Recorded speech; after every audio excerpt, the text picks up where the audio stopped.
voy a presentaros a doña María Elena Cobas Coviella. Elena Cobas, que os voy a decir para los que la conocéis, es una máquina, ¿eh?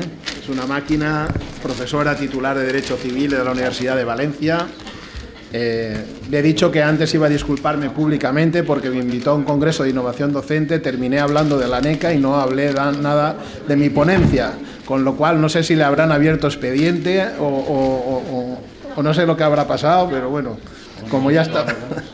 Pero bueno, María Elena va a ser la moderadora de la primera mesa redonda, planificación y organización de empresas. Muchas gracias, Elena. En primer lugar, agradecer por supuesto, al profesor Alfonso Ortega, que siempre estaba el día de la bebida que se organizó la primera jornada. Fui testigo porque también bebí, las cosas como son, y estábamos los tres. Bueno, había más profesores de otras universidades y bueno, asistí al congreso del año pasado y nuevamente estoy aquí, fan de esta universidad. Creo que voy a tener que hacer como Alfonso y venirme para COI, y estoy encantada de poder estar con ustedes hoy. Al final dedicaré un momento a Valencia, pero solo al final. Yo comparto con lo que se ha planteado aquí al comienzo en la inauguración, que además me ha parecido, como me gustan a mí las cosas, frescas, juveniles, sin muchas historias, porque sencillamente este tipo de congreso y este tipo de reunión, el objetivo que tiene es desarrollar algo que para mí es muy importante. En primer lugar, el trabajo con los estudiantes, la innovación docente y sobre todo trabajar la multidisciplinariedad. Entonces veremos que en esta mesa, aunque hay un gran componente de derecho, pero también los temas que se van a abordar o que se van a tocar, pues tienen aristas vinculadas con un poco también con la innovación y un poco también con la economía.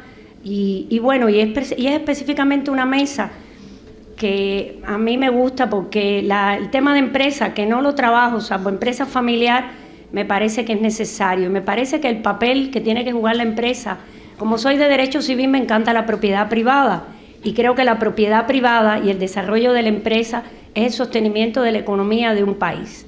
Si no tenemos empresa y no tenemos una planificación, todo lo demás pues se quedará un poco en el campo de más lo social, pero esto es un tema que hay que trabajar y hay que cuidarlo. Dicho esto, porque no vengo a hablar de mí, simplemente vengo a dejar que hablen los demás. Voy a presentar en general la mesa e iré dando paso a los ponentes. Tenemos en primer lugar, la voy a presentar en castellano porque mi inglés es muy rudimentario, pero conocemos a su esposo que ha participado en otros congresos, pero esta vez viene ella, a la profesora Alain Bachat Doucara, de Droit Privé. ¿C'est vrai? Se me da mejor el francés que el inglés. Tenemos también, voy a presentarlo en el orden que van a hablar, no es que está en el programa, me he tomado una licencia, le he pedido permiso a los profesores Ortega y Jiménez. En segundo lugar está María del Pilar Taberner Arroyo, que es mi estudiante de colaboración, que quiero que se quede en la universidad y está empezando yo cumplo con lo que yo creo que debe ser, y va a exponer, yo creo que es primera vez, o por lo menos una de las primeras veces, en un congreso de esta magnitud, así que sean benevolentes y no se pongan a hacer preguntas complicadas y tipo Castán y Savigny, pórtense bien. Luego, para eso están los otros. Luego tenemos a nuestro querido profesor Fernando Hernández Guijarro y Álvaro Jesús del Blanco García, que va a exponer, solamente has venido tú, Fernando, va a exponer en tercer lugar, que me ha pedido que quiera hablar luego. Tenemos aquí unos ponentes que no sé si estarán, si están, por favor, levanten la mano. Deberías de estar aquí, pero no sabemos si hay un asiento. Bueno, Noemí, ¿eres Noemí? Bueno, no importa, ya si acaso lo movemos. Hay sitio, Noemí, te queremos aquí. Porque mientras más mejor, para que no le pregunten a Pilar. Te lo llevo. Sí, sube. Sí. Si no, aquí, mira, aquí si acaso. Yo me echo un poco para abajo. Bueno, estas son las cosas del directo. Van a presentar, supongo que te ha tocado a ti sola, Noemí, son los profesores Noemí García Cifuentes, José Vicente Tomás y David Vaz, que también van a intervenir en el penúltimo lugar, y luego mi inestimable amiga y profesora Raquel Guillén Catalán, que ya también está, parece que trabajamos aquí, que también va a exponer un importante trabajo sobre protección de datos y protocolo. Por cuestión de economía procesal, porque hay mucho trabajo, los ponentes solo van a tener 7 minutos. Así que no empiecen a lo que quieran, ya está publicado el libro, y luego de que se pongan los 7 minutos, cada uno de los ponentes daremos un breve tiempo de preguntas moderadas para poder dar paso a las demás ponencias. Bueno, pues vamos a darle y vamos a pedir un fuerte aplauso para la primera ponente. No sé cómo lo va a hacer, pero espero que bien. Que tiene una presentación. Tiene tus 5 minutos. Okay. Perdón, 7. Thank you. Se verá ahí. Thank you. Señoras y señores, antes de comenzar, quiero expresar mis más sinceros agradecimientos a todo el comité organizador y al comité científico de este congreso. También me gustaría expresar un especial agradecimiento a la profesora Cobas, que moderará este debate. Quiero rendir homenaje a las víctimas de las recientes inundaciones de Valencia, gravemente afectadas por el cambio climático. Quiero reiterar lo urgente y esencial que es tomarse en serio el medio ambiente. From now I will continue in English. Europe's future probably depends on a healthy planet. The countries of the European Union are committed to achieving this goal by taking all the necessary measures. It's in this context that European Green Deal was introduced in 2019. With this pact, the European Union aims to become the first climate-neutral continent by 2050. This project is based on a profound change within companies, which are required to reorient their practices to better integrate ecological imperative into their governance models. As a part of this study, we will ask how the European Green Deal could enable sustainable corporate governance. To answer this question, we will begin by analyzing the legislative framework of the European Green Deal. Next, we will see how this framework influences corporate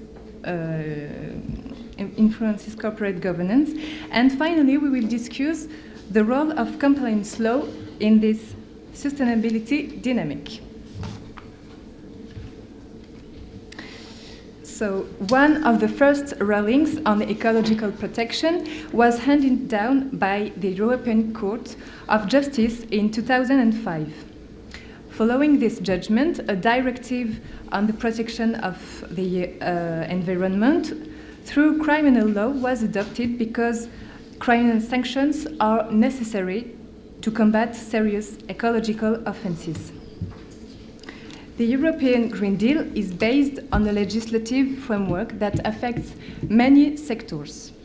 As part of the Green Deal, the European Union has adopted a climate law that transforms the Green Deal into a legal obligation for the European Union to achieve climate neutrality by 2050.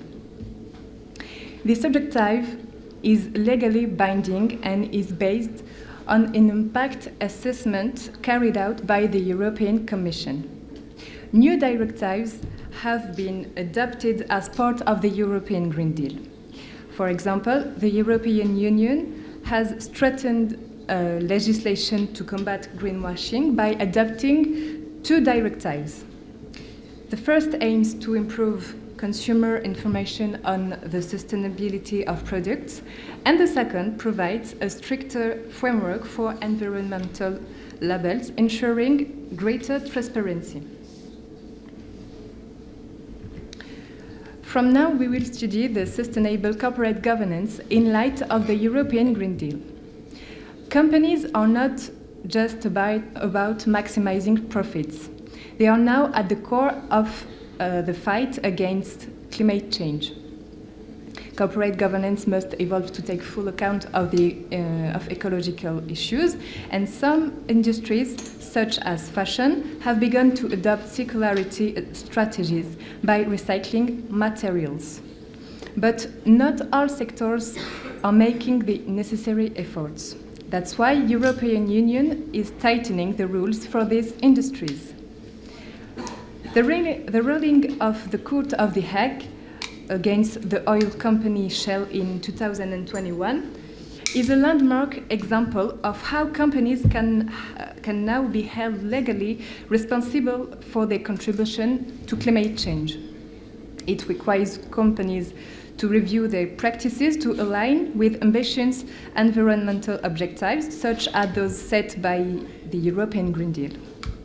But this transition must include financial support for companies.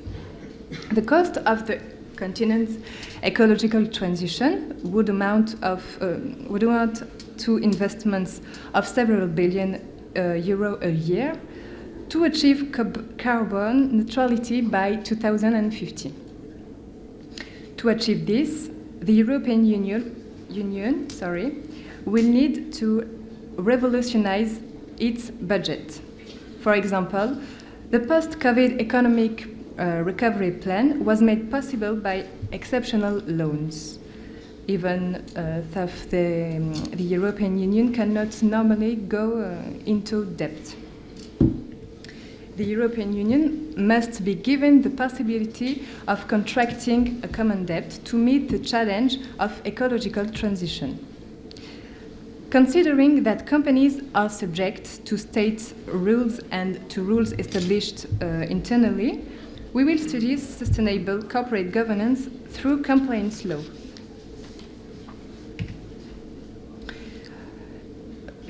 Compliance law has a key role in the ecological transition of companies, as it ensures that companies comply with the rules of the Green Deal. Compliance law represents rules internalized by and within companies to assist governments in achieving their objectives. The application of these rules, monitored by the regulator, will make it possible to mitigate the field risks which, when they occur, are punished by the judge. The aim of compliance law is to achieve the public policy objectives set by states or the European Union, such as fighting against ecological damage. Compliance law requires companies to demonstrate that they are implementing ecological practices with a strong preventive aspect. This branch of law helps companies to regulate themselves, anticipate ecological risks, and meet the climate objectives set by the Green Deal. A concrete example of compliance law is the vigilance law in France, adopted in 2017. It requires companies to set up vigilance plans to prevent ecological damage committed by their suppliers. In conclusion, companies can adapt to meet ecological goals. The European Green Deal offers a clear framework with rules and incentives for sustainable governance, and compliance law will ensure companies respect these rules. Finally, the transition to climate neutrality will depend on the commitment of companies, the support of public authorities, and international cooperation. Thank you for your listening.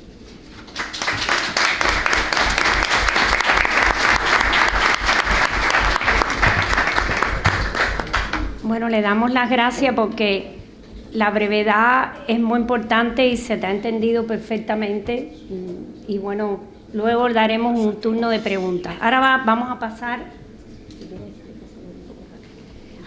pasar a la segunda ponencia o la segunda comunicación de esta mesa, que estará a cargo de, ya graduada en Derecho y Criminología, preparando su máster en Mediación, María del Pilar Taberner Arroyo, que va a tratar el tema, la problemática ante la que se encuentran las empresas cuando sus trabajadores cometen fraude en las incapacidades temporales. Te damos la bienvenida y pues un aplauso también, aquí los pedimos antes por si acaso. Y 7 minutos, querida. En primer lugar, quería dar las gracias a los directores del Congreso, al comité organizador y al comité científico por organizar este maravilloso congreso y por darme la oportunidad de participar y poder estar hoy aquí.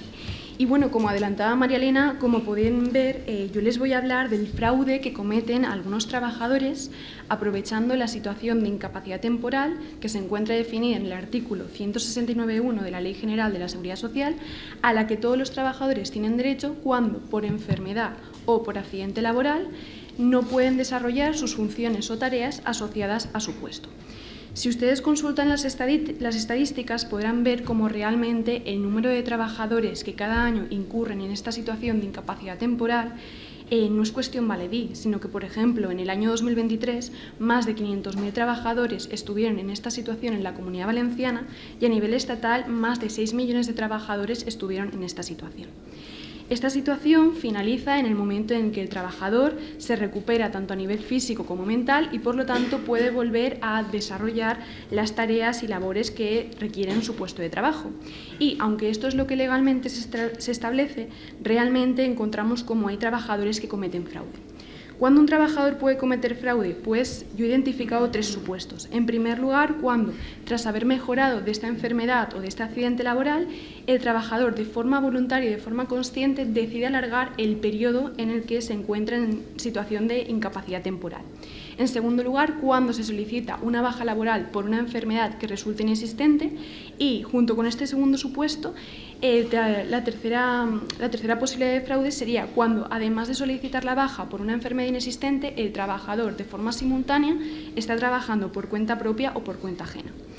Estos casos de fraude, la principal problemática es que a la que se enfrentan las empresas es que hasta que las empresas lo detectan, el trabajador va a seguir disfrutando de una serie de beneficios, como por ejemplo es que va a seguir cobrando su sueldo, va a seguir cotizando el empresario por él a la Seguridad Social o, por ejemplo, a nivel de días de vacaciones, esos días le van a computar para el periodo de vacaciones que ese año tenga el trabajador.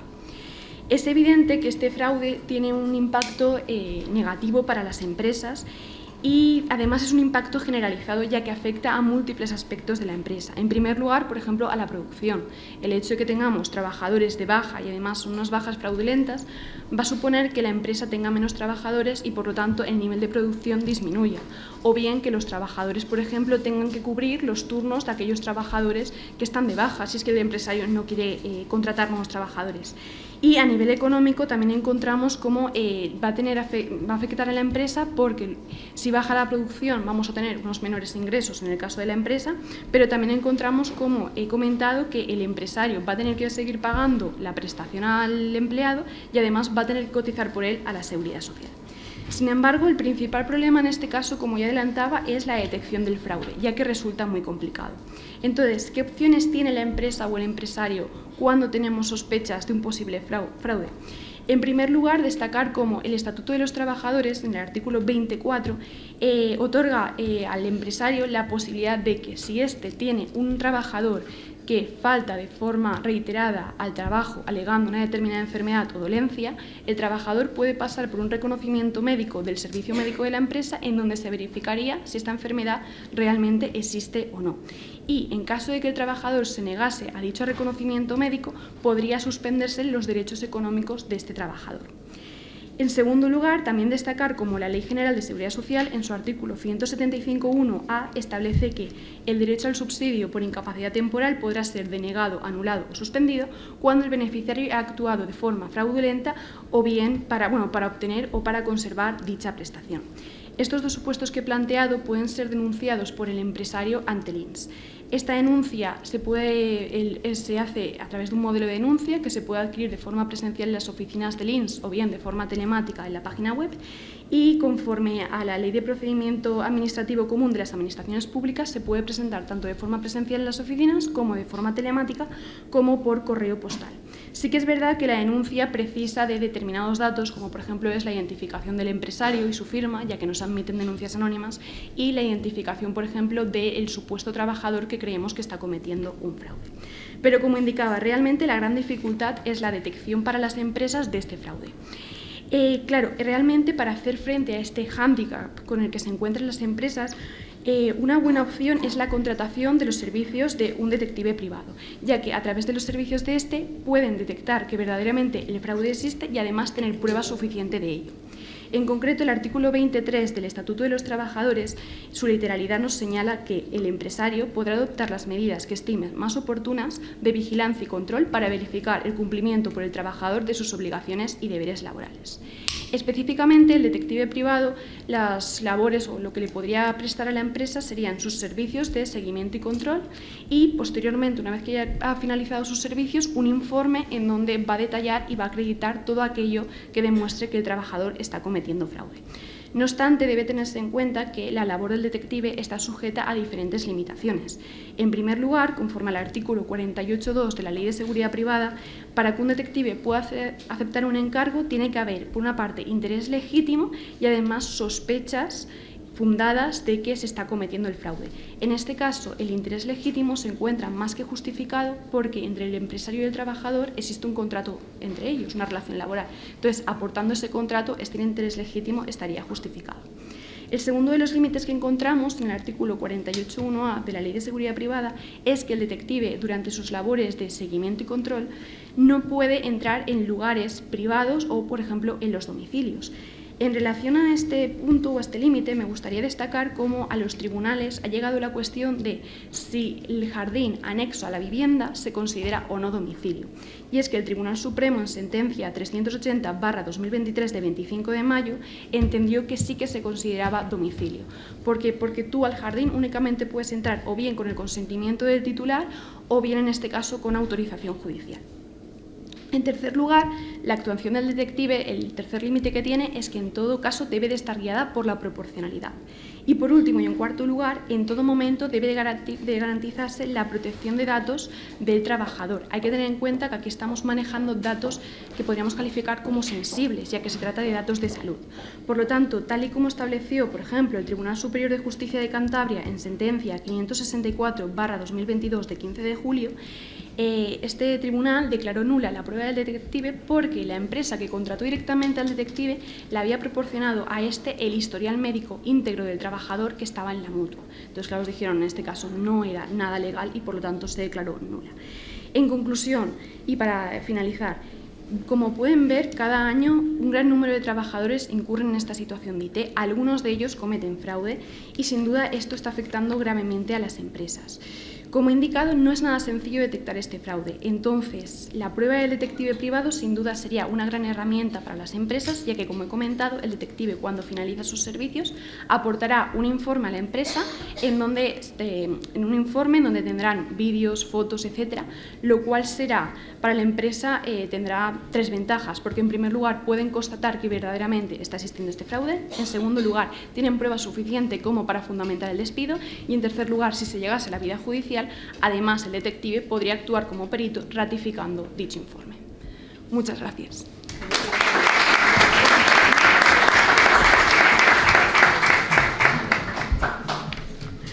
Me ha encantado. Es que tiene morbo lo del detective privado, claro. No lo puedo evitar. Muy bien, muy bien. Luego ya haremos algunas reflexiones. Bueno, le vamos a dar ahora la palabra al profesor, que también ha participado otro profesor, que supongo que no habrá venido, el profesor Fernando Hernández Guijarro, que con un tema que ya no es tan como el detective privado, que son las bonificaciones fiscales aplicables a empresas en el impuesto sobre bienes inmuebles. Igual que a los anteriores ponentes, le vamos a pedir un aplauso para Fernando. Micrófono, Fernando. Cógete, Sí, creo que ya está enchufado. Muchas gracias, Marilena.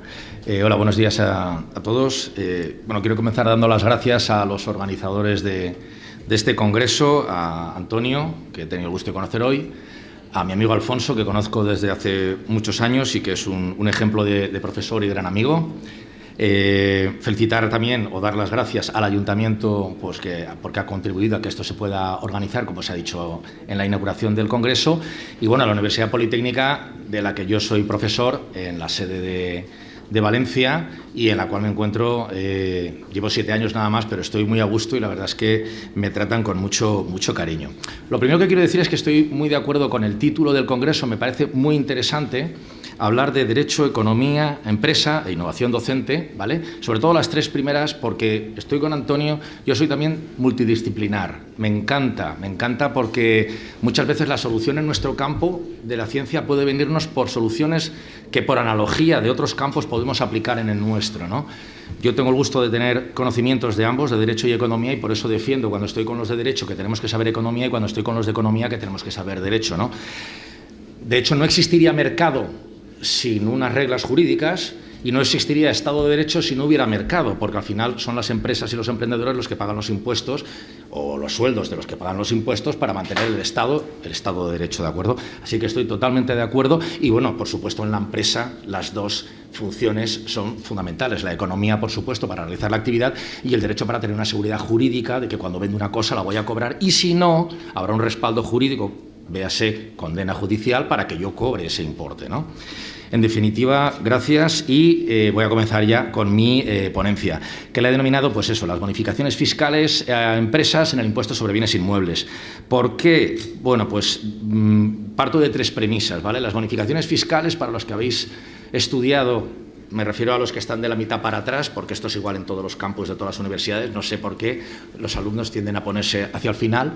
Si habéis estudiado gestión fiscal o gestión tributaria, sabéis que las bonificaciones es un beneficio fiscal que lo que tienden es a minorar la carga tributaria, ¿de acuerdo?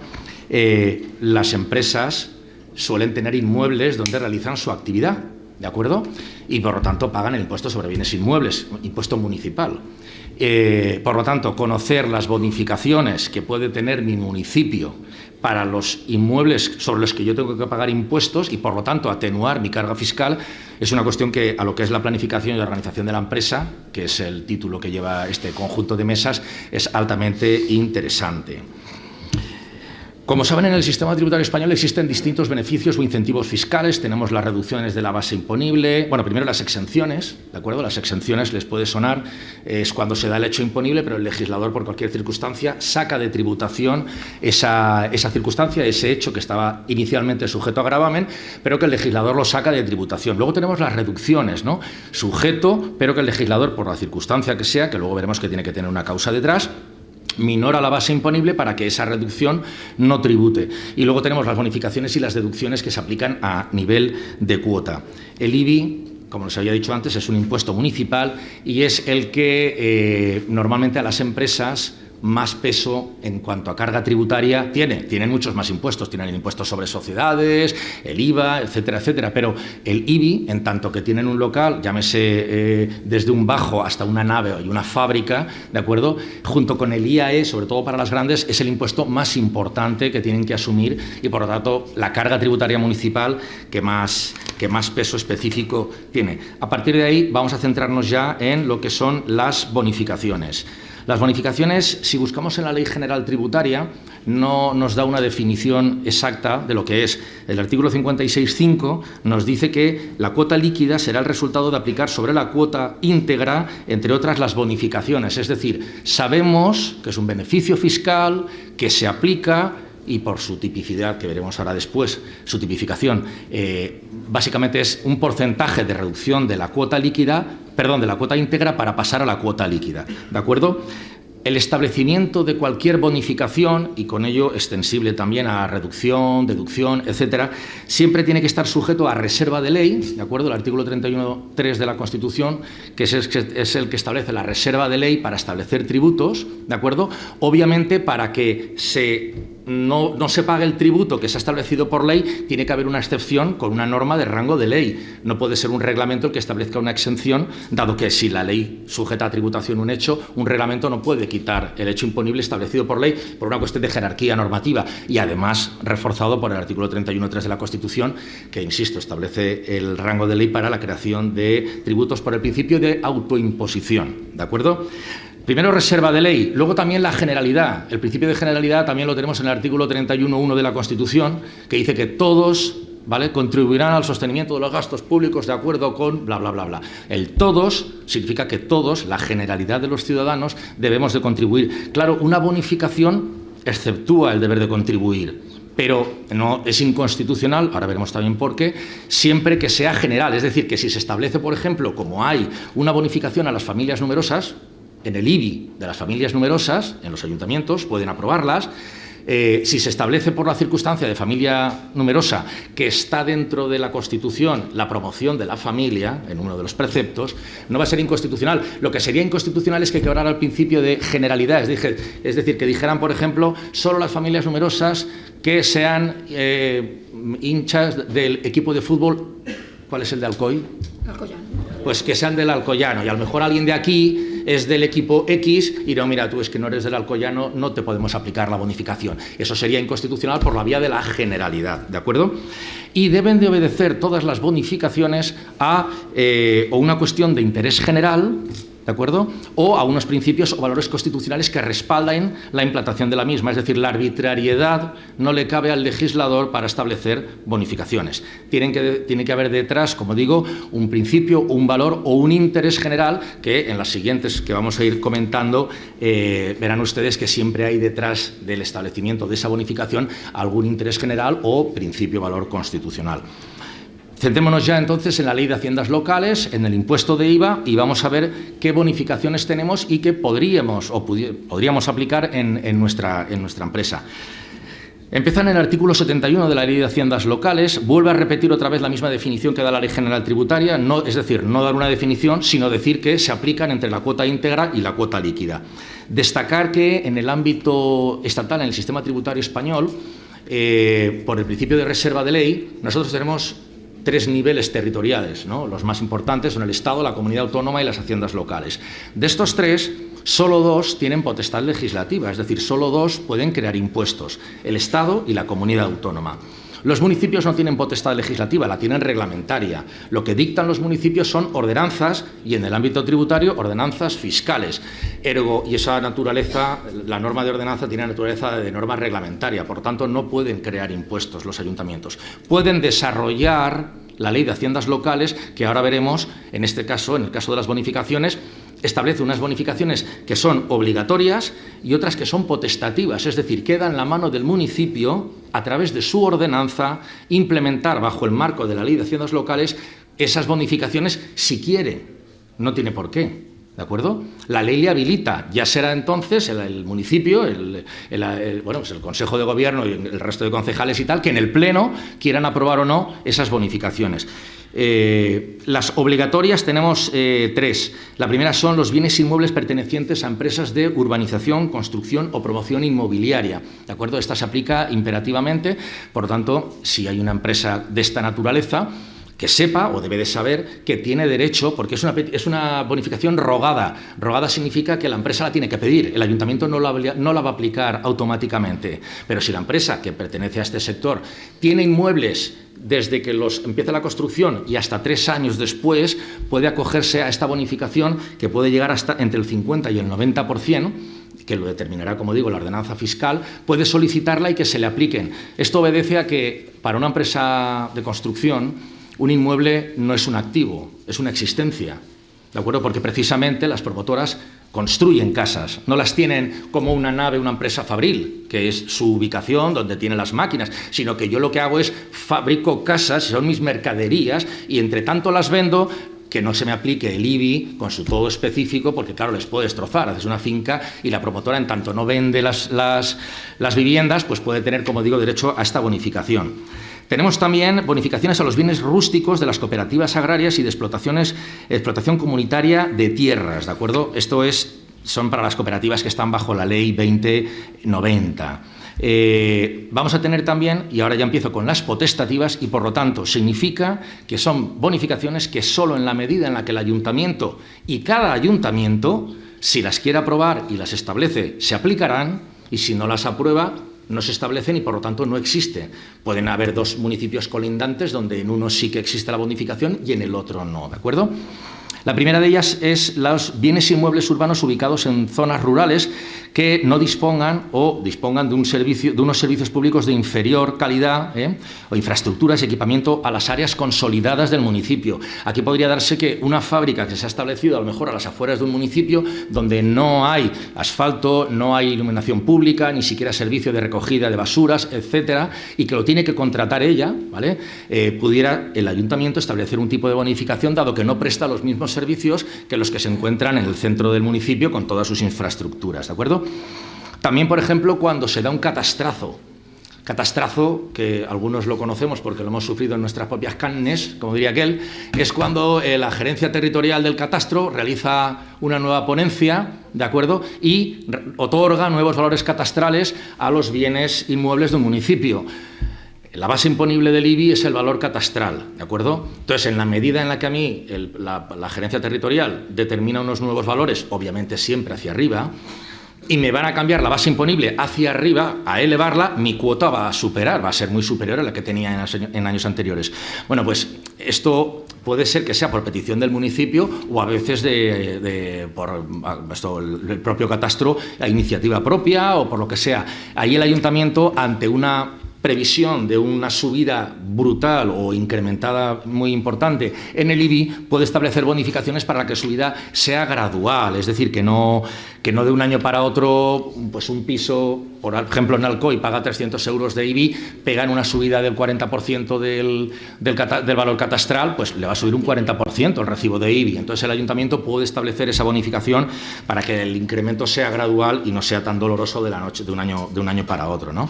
Luego tenemos bienes inmuebles de organismos públicos de investigación, obviamente si es público no afecta a las empresas, también del patrimonio histórico, tampoco afecta a empresas, sí que afecta a empresas los bienes inmuebles en los que se desarrollan actividades económicas que sean declaradas de especial interés o utilidad municipal por concurrir circunstancias sociales, culturales, histórico-artísticas o de fomento del empleo que justifiquen la declaración, ¿de acuerdo?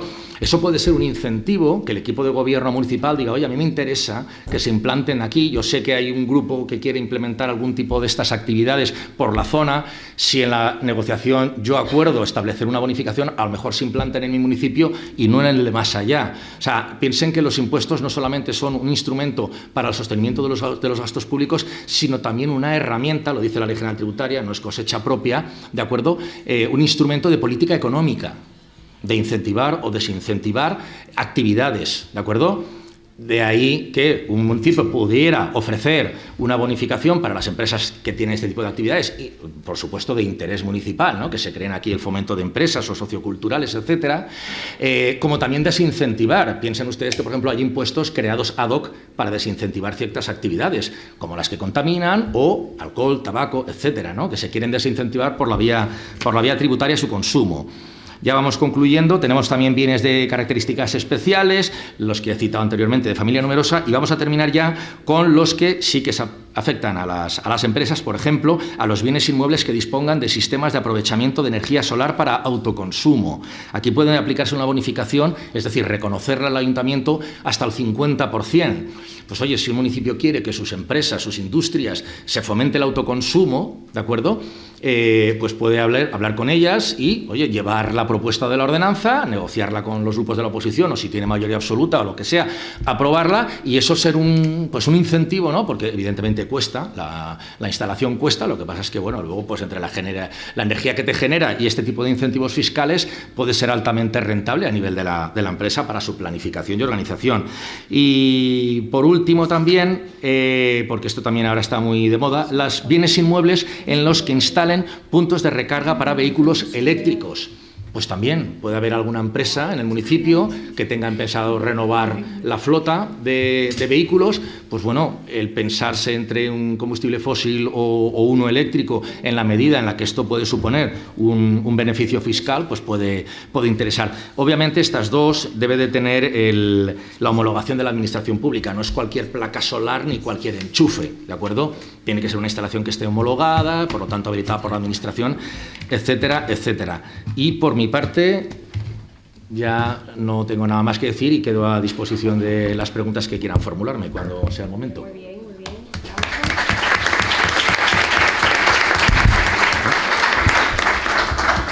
Voy a tener que cambiar de gestor. Mira, a ver, ¿Se oye? Ahora sí. Bueno, que estaba diciendo que ya después de esto lo voy a tener que contratar para que me lleve mis asuntos tributarios. Dicho esto, este tema que viene ahora, no tanto por el contenido, que seguramente será muy interesante, pero yo hace mucho tiempo, como soy de Derecho y los de Derecho somos muy antiguos, y precisamente este tipo de congreso permite algo más moderno, van a hacer algo que yo quiero hacer hace mucho tiempo, no me quiten la idea, Alfonso, que es trabajar el derecho desde revisiones críticas. Yo eso lo tengo pensado hace mucho tiempo, pero hoy lo voy a ver en manos de este siguiente equipo que va a exponer. Esto me interesa muchísimo cómo lo van a hacer. Noemí García Cifuente, que ha venido en nombre de sus colegas, José Vicente Tomás Miquel y David Herbaz Marín. Y es una revisión sistemática de la literatura sobre el capital intelectual verde y propuesta de agenda futura de investigación. Me ha dicho que lo quiere hacer de pie y me ha parecido bien porque uno de pie luce mejor que sentado. Tienes la palabra, Noemí. Adelante. Ahí no llego, ¿no? Bueno, mira a ver si llegas con aquel, ponte, o si no Pilar, que se siente. Quiero que pasen las diapositivas. Bueno, pues. Mira, ¿llega esto hasta aquí? Sí, eso sí. Si llega, me sube. Llega, yo creo que de sobra. ¿Debo estar de pie? Ella va a estar de pie. Es que estoy más cómoda. Además me compro un vestido. Tendré que lucirlo, ¿no? Buenos días. Ante todo, dar las gracias a la universidad, al COES, al ayuntamiento por haber hecho este congreso y presentarme como lo ha hecho Elena. Me llamo Noemí y... Ah, mira, qué guay. Bueno, soy Noemí. Actualmente estoy haciendo mi tesis doctoral, ¿vale? José Vicente Tomás y David Herbaz son mis dos codirectores y yo el tema que he elegido para hacer mi tesis realmente es el capital intelectual verde. Estoy preparando un primer artículo y vengo a mostrar lo que estoy desarrollando, lo que se está desarrollando hasta ahora. Y lo he titulado Revisión sistemática de la literatura de capital intelectual verde, propuesta de agenda futura de investigación. La presentación se ha dividido en 6 partes: introducción, objetivos, metodología, resultados, líneas futuras y conclusiones. Bueno, vamos a empezar. Bueno, primeramente tendríamos que ser conscientes que cada vez las empresas están más comprometidas con todo el tema o todo lo relacionado con el medio ambiente, ya que se quiere reducir la huella, disminuir la huella de carbono, se busca una producción más sostenible y tenemos que ser conscientes que los clientes siempre están buscando más a aquellas empresas que están enfocadas o están comprometidas con el medio ambiente, ¿vale? Evidentemente, este compromiso lleva aparejado un coste importante. Y aparece un nuevo concepto que es el concepto de capital intelectual verde. Voy a hacer una pequeña definición que viene definida por muchos escritores, que nos habla de que es todo ese bien intangible, todo ese conocimiento, toda esa experiencia que puede ayudar a conseguir ese objetivo de sostenibilidad. Lo que pasa es que esta definición, que es tan ambigua, otros autores lo han definido en 3 subcategorías, que sería el capital humano verde, ¿vale?, que va a ser aquellos conocimientos, aquellos compromisos que tienen los trabajadores y los directivos para conseguir. Todos los que habréis estudiado el marketing y hablamos del marketing interno, siempre hablamos de la relación que tienen las empresas con los trabajadores y cómo conseguir motivarlos para que esos trabajadores consigan. Pues va un poco por ese camino, cómo conseguir que mis trabajadores estén involucrados y piensen igual que nosotros. Luego tenemos el capital relacional y estructural verde, que van a ser las interrelaciones que tienen las empresas con proveedores y clientes que buscan ese mismo fin, ¿vale? Y el capital social verde, que es al final el conjunto de la sociedad que busca este equilibrio. Tenemos a varios autores, como puede ser López Gamero, que en el año 2011 empezó a hablar de la suma de los conocimientos que tienen las empresas. Juan, que también en el 2011 también habla de las relaciones, de las capacidades. Chan y Chen, sobre todo Chen, ¿vale?, que habla del concepto de activos intangibles. Cuando revisamos la literatura vemos que es uno de los autores que más habla de este tema. Y Botins, que fijaos que fue un pionero que ya en el año 99 ya hacía esta subestructura de capital humano, estructural y social verde.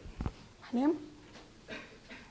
Vale, el objetivo final de este estudio es, vamos a ver toda la literatura que hay relacionada con el capital intelectualmente y vamos a hacer una serie de subgrupos y vamos a ver en cada subgrupo cuál es el tema principal. ¿Vale? Y una vez que tenemos, digamos, esos grupos que se llaman clusterings, evidentemente ver qué líneas de investigación se pueden desarrollar, porque vamos a encontrar una serie de clústeres que van a estar muy trillados, muy trabajados, pero sí que es cierto que hay otros clústeres o otras ideas muy novedosas donde se puede llegar a estudiar. La metodología que he utilizado, evidentemente he utilizado una búsqueda a través de Web of Science. ¡Buah! Perdón. Ya se dice la línea futura. Me he ido, lo siento. Una vez que se hace el estudio, se hace una metodología test mining, que ahora explicaré. Finalmente utiliza un clustering jerárquico y un modelo de penalización ElasticNet. Para quien no lo sepa, también doy clases aquí como asociada y estoy en el departamento de estadística. Entonces, por eso. Bueno, lo primero, evidentemente, se ha hecho una búsqueda en Web of Science. Las palabras claves que se han utilizado es capital intelectual, verde, capital humano, estructural, relacional y capital social. Se han encontrado, este análisis lo actualicé yo a 30 de julio, en un total de 170 artículos, se hace una primera revisión, hay un artículo duplicado que se elimina y hay 3 artículos que ya hablan de un análisis bibliográfico y un análisis bibliométrico, pero son no muy recientes, afortunadamente. Voy a explicar un poco el concepto de clustering jerárquico. Hemos utilizado las palabras clave que hay en cada artículo. Esas palabras clave tenemos que ser conscientes que cada autor, hay autores que son más apasionados y ponen muchas palabras clave y hay otros que son más recatados. Hemos completado las palabras clave de los autores junto un análisis de su artículo junto con el título y se han añadido para que el proceso sea más rápido. Una vez que se hace, lo que buscamos es la distancia que hay entre las distintas palabras clave. Voy a poner un ejemplo que lo vais a entender enseguida. Si yo cojo un artículo y cojo un plagio, sus palabras clave van a coincidir, con lo cual la distancia va a ser muy pequeña. Utilizando el método de palabras claves, lo que voy a conseguir es que aquellos temas que sean comunes van a coincidir y la distancia va a ser pequeña. ¿Sí? Evidentemente, luego, una vez que tenemos esos clústeres diferenciados, tenemos que utilizar un modelo penalizado para hacer unos cálculos y ponderar cada palabra a qué grupo de clúster va a ir. Y se ha utilizado un modelo penalizado ElasticNet. Finalmente, resultados. Si se fijan ustedes, podemos ver que a partir del año 2020 este tema ha tenido una gran reciente publicación. En el año 2023 hemos conseguido unos 62 artículos y a 30 de julio estábamos a 35. Yo me aventuro que de aquí a final de año esto se va prácticamente a duplicar, con lo cual es un tema que es creciente e importante.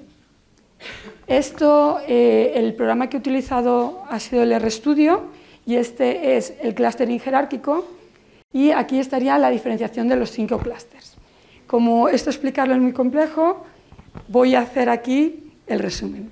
El clúster primero que tuve es el supply chain, está formado por 16 artículos.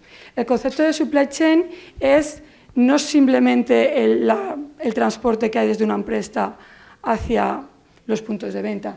Estamos hablando de un compromiso que tiene la empresa con sus proveedores para buscar ese objetivo de ser más ecológicos, de ser más sostenibles también cómo se relaciona en su entorno y cómo llegamos a nuestros clientes. Es toda una cadena.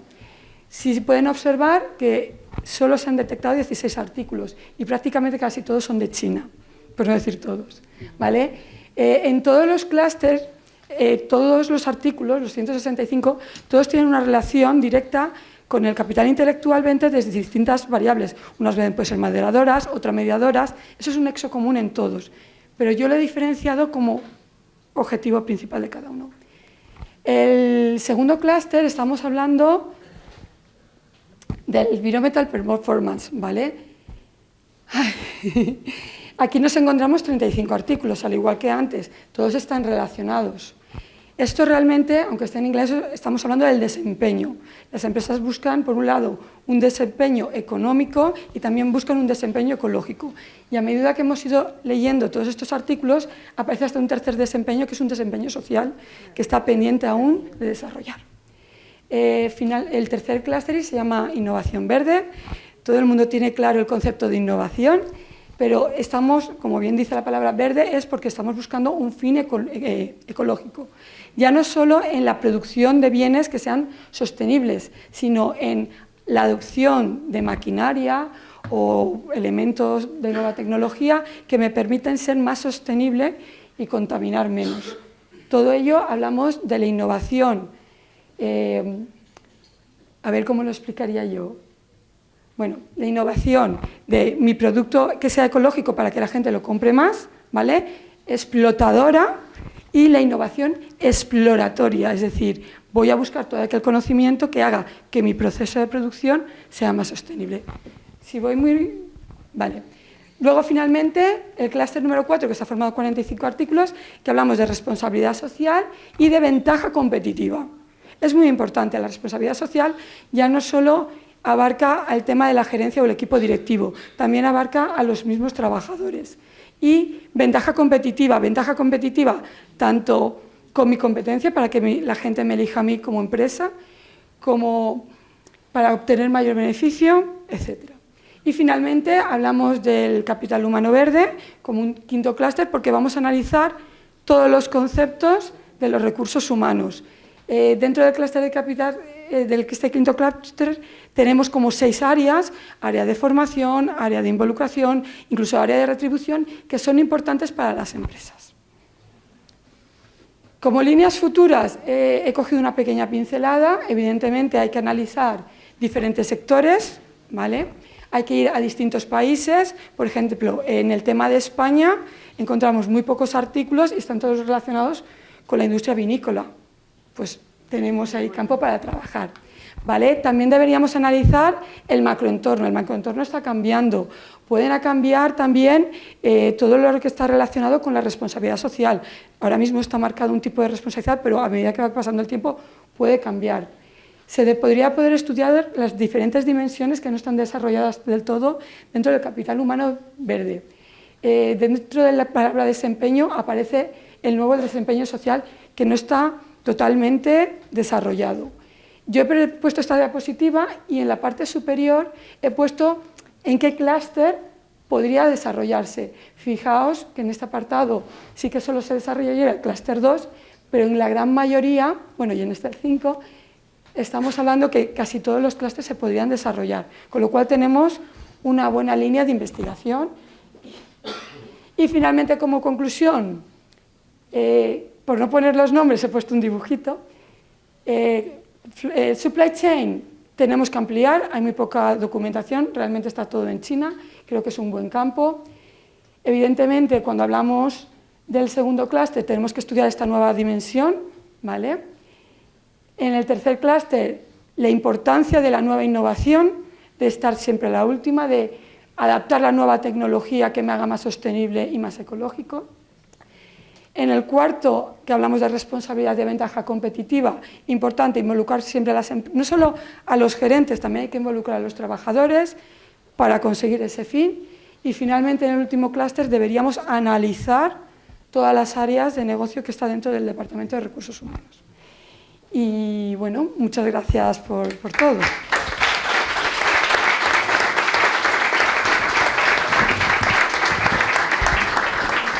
Bueno, le damos las gracias a la profesora Noemí, porque la presentación estaba muy clara, todos hemos podido, bueno, y a sus directores, que supongo que estarán, a lo mejor no sé si están por aquí, luego vendrán, claro, para eso son los directores, pero que el trabajo está muy bien hecho. Nos quedaría la última ponencia, que es de la profesora titular Raquel Guillén Catalán, de la Universidad de Valencia, con un tema que es muy interesante, que es los protocolos de transparencia de datos como valor empresarial y de competitividad. Te damos la bienvenida y también un aplauso. Los aplausos son gratis. ¿Quieres este?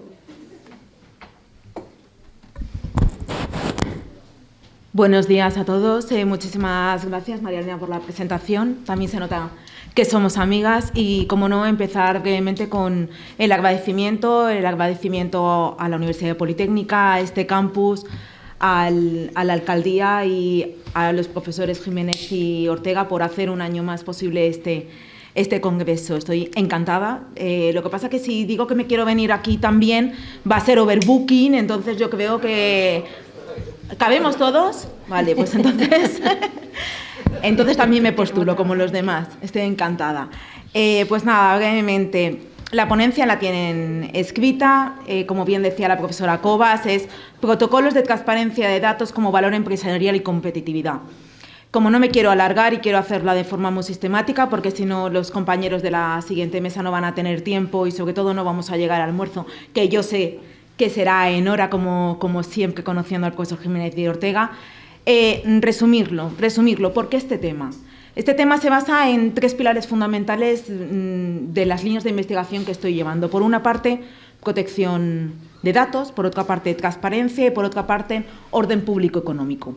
Evidentemente, el primero de ellos, transparencia. ¿Por qué transparencia? Porque ya sabrán ustedes que la transparencia se inició con la transparencia política, transparencia de que de los políticos para dar determinada información, abrir un portal de transparencia, si tenemos la web del Estado, informar sobre los sueldos públicos, su patrimonio, transparencia política. Esa transparencia posteriormente se extendió a las administraciones públicas. Transparencia en la administración pública supone la posibilidad de la participación de los ciudadanos en todo el ámbito de la gestión pública. Luego hubo un hito que es el que a mí me afecta como profesora de Derecho Civil, que era la transparencia contractual. Llevamos los últimos años teniendo innumerables sentencias del Tribunal Supremo y del Tribunal de Justicia de la Unión Europea de hablar de la transparencia en los contratos, y así encontramos numerosas cláusulas abusivas por vulnerar el principio de transparencia, préstamos multidivisas, evidentemente cláusulas suelo, otro tipo de contratación bancaria que de todos es conocido, que no me voy a entretener. ¿Qué ocurre? Ese principio de transparencia observamos claramente que de ser principio de transparencia público ha derivado al ámbito privado, con lo cual transversalidad del principio de transparencia. El principio de transparencia se ha vuelto, o se ha convertido, mejor dicho, en un principio general del derecho, con lo cual transversal y que nos traspasa todos y cada uno de los sustratos de la sociedad. Evidentemente, también al ciudadano y a las empresas. ¿Por qué les digo esto? Porque esto lo interrelaciono con la protección de datos. Protección de datos que de todos es conocido, derecho fundamental. Derecho fundamental que el ciudadano cada vez es más consciente de cómo tiene que ceder sus datos y las obligaciones que tienen las empresas de tratar sus datos y ceder sus datos. A ello ya sabemos que ya decía Orwell hacia 1947 en la obra 1984 que el poder de los datos, es decir, los datos es un activo empresarial. Por tanto, ¿qué ocurre si relacionamos principio de transparencia, la protección de datos y que eso se convierte en un activo empresarial?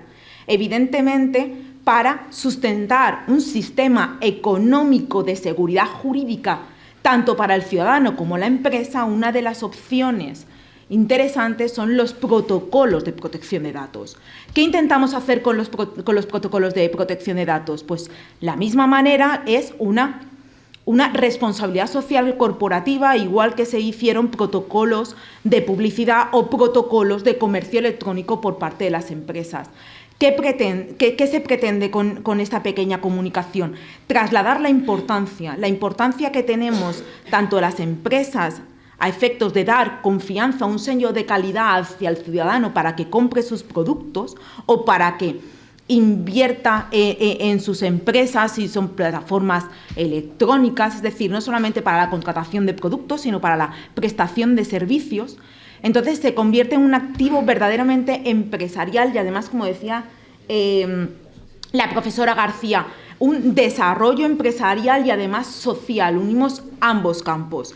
Piensen ustedes, de manera breve, sin extenderme más, las posibles sanciones económicas que tienen las empresas por la vulneración del Reglamento General de Protección de Datos. Desde 40.000 euros si es una infracción leve hasta más de 300.000 euros si es una infracción grave, inclusive si son empresarios desde un 2% de su facturación anual hasta un 4% de su facturación anual. Entonces, ¿qué les propongo en un protocolo de protección de datos, en un compliance de las empresas en materia de protección de datos? Recoger cuestiones tan importantes como la verificación de que los que contratan o los que se abran una red social realmente son menores. ¿Con qué? Buscando el consentimiento de los padres si no tienen la edad, pues la verificación de ese consentimiento, o también, como no, el tema de la transparencia en la utilización de los algoritmos en la creación de perfiles. Antes uníamos el tema de las cookies con la creación de perfiles, ahora con la disruptiva inteligencia artificial esto va mucho más allá, ya no es solamente una personalización de un determinado producto, sino una validación de un determinado perfil para un puesto de trabajo. Y, cómo no, y para finalizar, el scoring bancario. Hay una reciente, ya casi un año, pero para mí una reciente sentencia del Tribunal de Justicia de la Unión Europea que declaró nula una denegación de un crédito de consumo de una determinada empresa porque se denegó solamente utilizando inteligencia artificial. Entonces son todas estas cuestiones las que deberíamos incluir en los protocolos. Y para concluir y no robarles más tiempo, conclusión, principio de transparencia es un principio general del derecho, no nos quepa ninguna duda. Este principio general del derecho debe proteger y debe acompañar y debe ayudar a defender un derecho fundamental como es el de protección de datos para los ciudadanos. Pero eso no significa que sea perjudicial para las empresas, sino al revés, sino que con una buena organización, con una buena responsabilidad social corporativa puede ser un activo de sello de calidad y de posicionamiento en el mercado. Muchas gracias.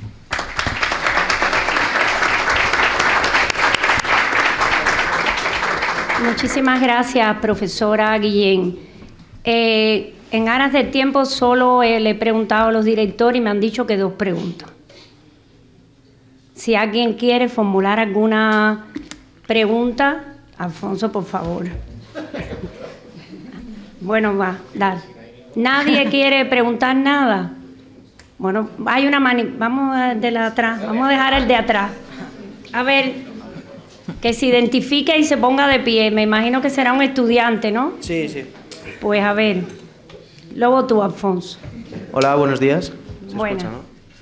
Bueno, mi pregunta era, no recuerdo los nombres, la verdad, la que más a la izquierda está de mí. En cuanto al tema de lo que es el fraude y absentismo laboral. En España roza lo que es el 6,7, estamos casi en el 7%, lo que influye en un 3,5% de todo el PIB de España. Entonces, por ejemplo, yo creo que habría que poner el foco más en el porqué. Yo creo que hemos puesto el foco en los trabajadores, pero también hay que ponerlo en los jefes. En mi caso es particular.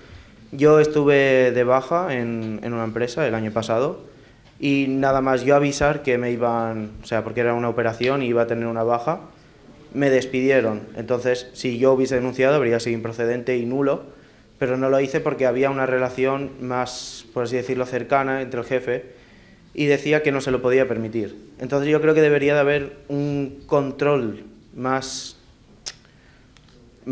fuerte en lo que es tanto a los jefes como a los trabajadores, porque sí que es cierto que hay un 6,7, como he dicho, de absentismo laboral y que influye mucho en lo que es la economía española, pero también yo creo que hay muchos jefes que se aprovechan, porque la mayoría que sufrimos estas cosas somos jóvenes, que nos han cogido, no sabemos qué hacer y no tenemos ningún feedback detrás del jefe en qué podemos hacer, si es denunciable, si no es denunciable.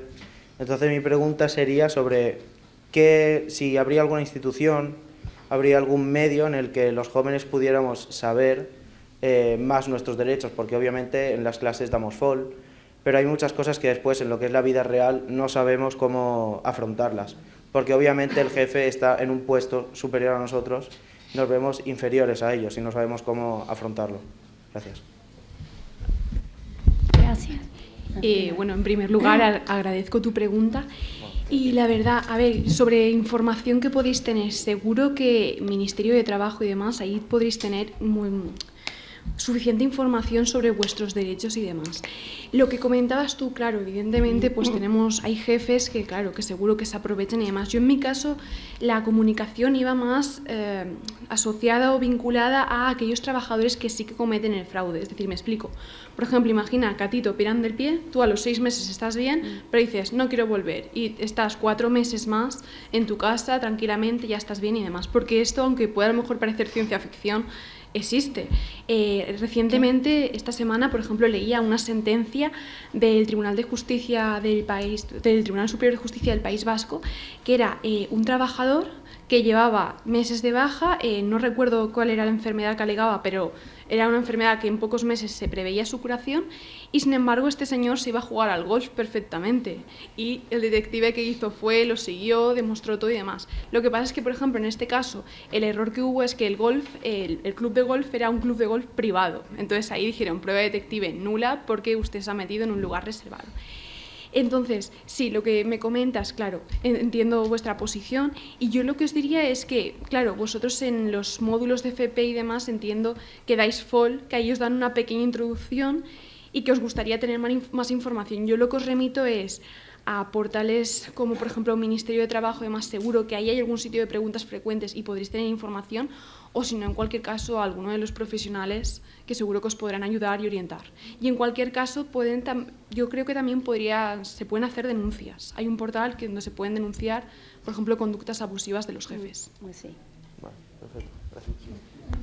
Perdona, no te sientes. Si no te importa, sí, claro. Aunque no me has interpelado a mí, sí que me voy a permitir, y además me voy a meter en un charco muy grande, porque no es políticamente correcto, pero déjenme ustedes que ejercite, porque yo ahora estoy en la academia, encantadísimo y muy feliz, pero he estado casi 20 años trabajando en despachos de asesoría fiscal, económica, etcétera, etcétera. Y lo ha dicho usted, y por eso sobre ello voy a decir. ¿Qué le dijo el empresario, no sé si ha dicho familiar o conocido, o sea, había más que una relación laboral? ¿Qué es lo que ha dicho usted?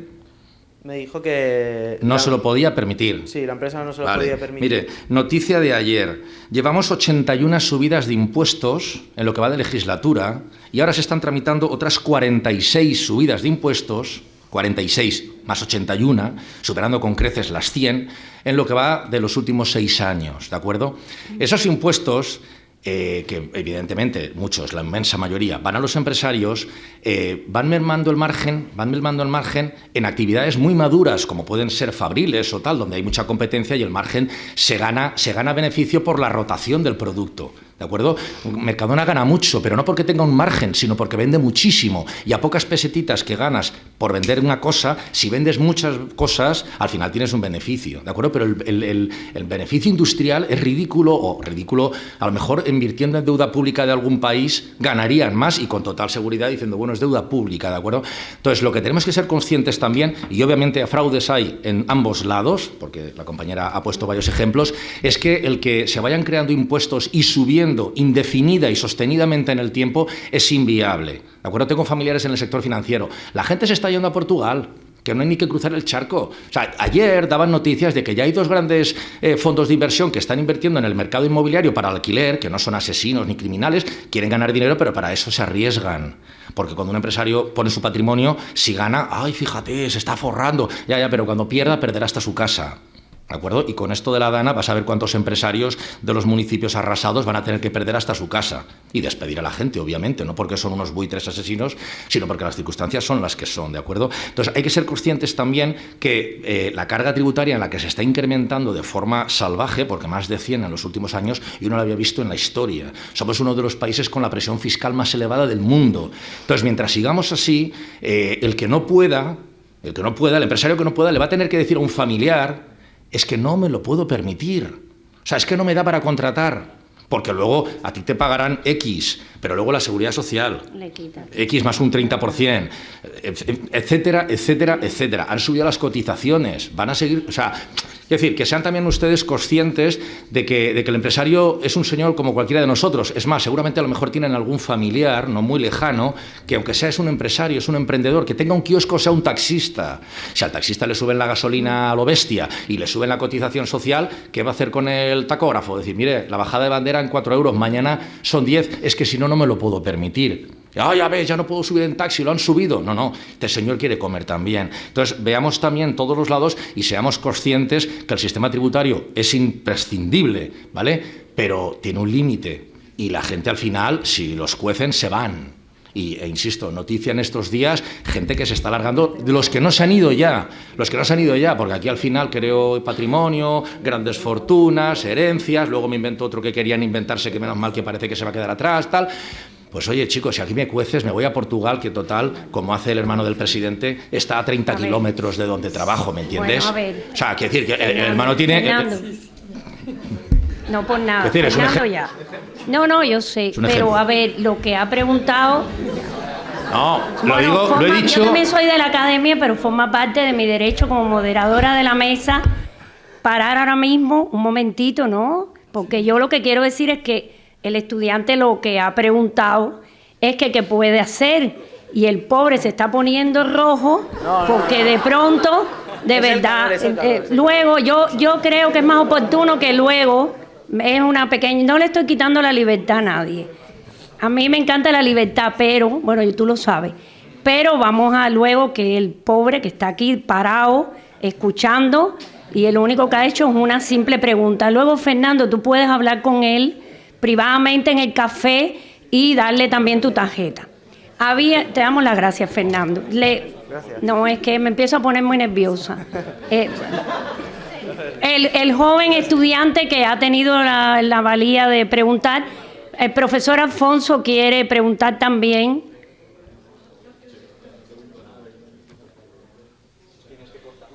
No, ya me has visto que me puede... tenido aquí que Fernando no me va a querer más. A ver. Gracias.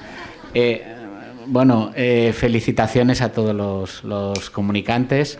Interesantísimas todas las intervenciones. Empiezo por el final. Al compañero que ha hecho la pregunta. Ahí tienes el teléfono de COEX y el correo electrónico. Me escribes o me llamas y yo te resuelvo la consulta. La primera gratuita, luego ya a partir de la segunda te cobramos. Ya hablamos. Ahora también le lanzo una idea, ya que estamos aquí en la Universidad Politécnica de Valencia y está también el señor alcalde. Qué interesante sería un proyecto en este campus, una clínica jurídico-empresarial donde se puedan resolver ese tipo de consultas que puedan tener cualquier estudiante, cualquier ciudadano, etcétera, etcétera. Pero mientras eso llega, pues tú nos escribes, nos llamas y te ayudamos, ¿vale? Y en relación con las intervenciones, a Raquel, los protocolos sobre protección de datos. A ver, nosotros en COES estamos cansados de hacer protección de datos para empresas. No coincido contigo en una cosa, y es que las personas sabemos lo que hacemos con nuestros datos. Sinceramente, no lo sabemos. No lo sabemos. O sea, no somos conscientes de lo que significa el ceder parte de nuestra intimidad a cambio de participar en un concurso o que nos den un 5% para poder comprarnos unos zapatos en la tienda X. Es decir, cedemos gratuitamente nuestros datos de carácter personal y luego nos sorprende, bueno, pues que nos califiquen, que nos hagan un perfil de consumidor y que estemos recibiendo spam y lo que no es spam continuamente. Entonces, hace falta mucha pedagogía de la protección de datos, del derecho a la protección de datos. El derecho a la protección de datos es un derecho humano. Es una manifestación del derecho a la intimidad. cuarta Nuestra generación. Constitución lo reconoce en el 18, ¿no? La Constitución española, quiero decir. Y en relación a las empresas les importa 3 pepinos la protección de datos. O sea, el 85% de las empresas en este país no se adapta a la normativa. Dicen que conocen el Reglamento General de Protección de Datos del 16 y la ley española, pero les da exactamente, lo ven como una complicación de vida. ¿Qué es lo que hay que hacer? La solución que ha planteado Raquel, simplificar las cosas. Tú lo has llamado protocolo, nosotros en COE lo llamamos acciones de estética jurídica. Es decir, hacemos acciones que se ven. ¿Qué se ve cuando tú adaptas una página web? ¿Qué se ve cuando tú recibes un currículum de una persona que quiere trabajar para ti? ¿Qué se ve? Las comunicaciones que lanza la empresa. Pero les importa 3 narices a las empresas el cuidar la protección de datos. ¿Que van a ser sancionadas? Generalmente son sancionadas las grandes. Es decir, la empresita de la esquina, salvo que un competidor o un ex trabajador malicioso que quiera poner una denuncia ante la agencia española, que es tan sencillo como mandar un correo electrónico, el resto va a ser difícil. Pero me parece interesantísima esa idea que has manifestado, porque al final lo que tenemos que hacer es simplificar las cosas. Que no sea esto una nueva complicación, porque si no se va a convertir, la protección de datos se ha convertido, como en su día, la ley de prevención de riesgos laborales. Exactamente igual. ¿Qué te dice la empresa? No, es que lo que quieres es sacarme los cuartos. Más complicaciones todavía. Entonces yo creo que cuanto más simplifiquemos todo, cuanto más se lo pongamos más fácil, mucho más sencillo. Y en relación con las personas físicas, pues que seamos más conscientes de que cada vez que participamos en un concurso, cada vez que damos nuestros datos, pues luego que no nos asustemos si realmente juegan con nuestra información, porque es el nuevo oro. El nuevo oro son los datos de carácter personal. Además, el precio de los datos fluctúa a diario. Tú puedes comprar 10.000 tarjetas hablando no físicamente, con nombre, apellidos, dirección de correo electrónico, número de teléfono de una persona, y 10.000 tarjetas te cuestan $10. Imaginaros todo lo que se puede hacer con eso, un mailing, etcétera. Por tanto, seamos un poquito conscientes de lo que hacemos, ¿vale? Muy breve todo, porque ya yo quería finalizar la mesa. Efectivamente, hay una ley de protección de datos que está avalada por la Unión Europea, pero el problema, ya muy resumidamente lo voy a decir, no solo es a nivel de las empresas nacionales, sino que como se ha producido una gran deslocalización de las empresas, como apuntaba antes el compañero, ¿qué ocurre? Que no hay una uniformidad en la legislación. Entonces, todas esas empresas que están globalizadas y que tienen sedes en terceros países no se rigen por la misma normativa de protección de datos. Con lo cual, pues las empresas españolas que tienen una serie de datos las trasladan a sus sedes fuera del territorio de la UE, y en ese momento, bueno, pues entonces quedan los datos totalmente desprotegidos y hay realmente, como decía el profesor Jiménez, que bueno, hay una gran venta de datos a diario. O sea, es algo increíble. Gracias. Sí. Bueno, la profesora Raquel quiere contestar y yo quiero cerrar la mesa con algo que he traído. Perdón, sobre ese tema sabe muchísimo más el profesor Ortega que yo, pero yo solamente quiero recordar el ámbito de aplicación del Reglamento General de Protección de Datos.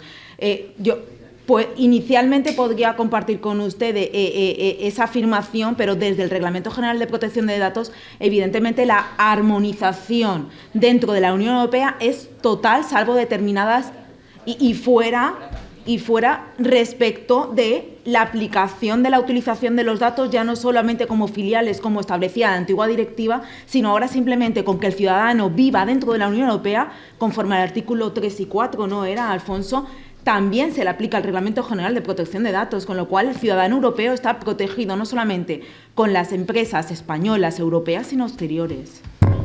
No, ya, Alfonso. Bueno, voy a terminar la mesa. Quería decir una cosa. Bueno, primero, Antonio, estás más que disculpado. del Congreso, porque hablaste de la NECA, porque la NECA se ha convertido en el terror de todos los profesores hace mucho tiempo. Yo iba a hacer una ponencia de innovación docente, pero pensé que iba a perder el puesto por el título, luego te lo voy a comentar. Este Congreso es de innovación docente, de derecho, de economía y de empresa. Sin embargo, yo tengo que decir que esta es la universidad o los trabajos que a mí me gustaría tener, que los estudiantes sean los que pregunten y que este trabajo se haga para nuestros estudiantes, porque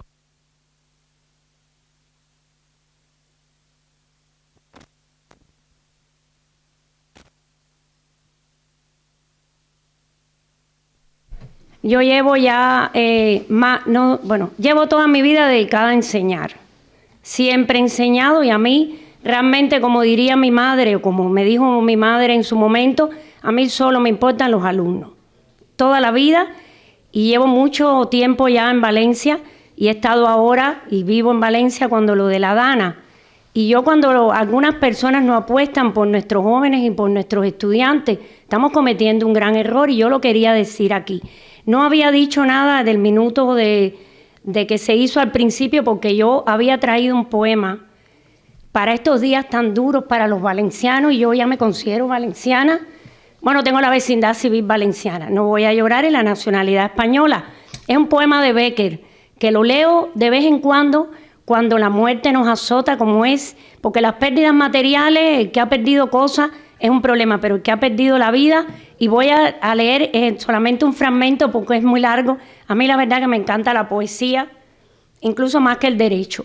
Dice: vuelve el polvo al polvo, vuela el alma al cielo, todo es sin espíritu, podredumbre y cieno. No sé, pero hay algo que explicar no puedo, algo que repugna aunque es fuerza hacerlo, el dejar tan tristes, tan solo a los muertos. Muchísimas gracias a Valencia por la actuación que ha tenido el pueblo.